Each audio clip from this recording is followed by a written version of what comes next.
seorang alim namanya Al-Hafiz Al-Faqih Al-Lughawi Murtada Zabidi, dia ada sekarang satu kitab namanya Ithaf Sadatil Muttaqin. Beliau kata apa dalam kitab itu? Dia kata, man ja'alallaha ta'ala muqaddaran bimiqdarin kafa. Ini ayat ringkas tapi kaedah yang mudah untuk kita faham. Dia kata, sesiapa yang menjadikan Allah Ta'ala itu mempunyai ukuran tertentu, maka dia telah jatuh kafir. Maknanya apa? Tak boleh kita katakan Allah Ta'ala itu mempunyai saiz, sebab dia yang menciptakan saiz.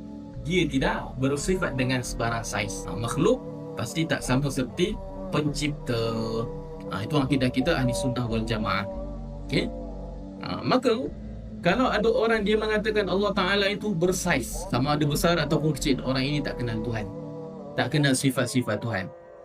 Okay? Mungkin orang tanya, Ustaz, habis bila kita angkat takbir dalam solat, kita kata Allahu Akbar, kita kata Allah Maha Besar. Jadi Ustaz kata tak boleh mengatakan Allah Ta'ala itu bersaiz. Sekarang ini bila kita solat kita kata Allah Maha Besar. Jadi apa maksud Allah Maha Besar? Para ulama mengatakan yang dimaksudkan dengan Allah Maha Besar, maknanya adalah besar dari sudut martabat, besar dari sudut kuasa, bukan besar dari sudut saiz.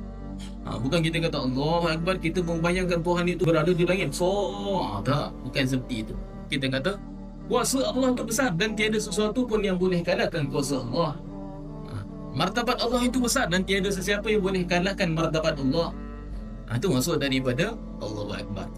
Bila kita solat, kita menyebut kalimah Allahu Akbar, Allah Maha Besar, besar dari sudut martabat, besar dari sudut kuasa, bukan besar dari sudut saiz.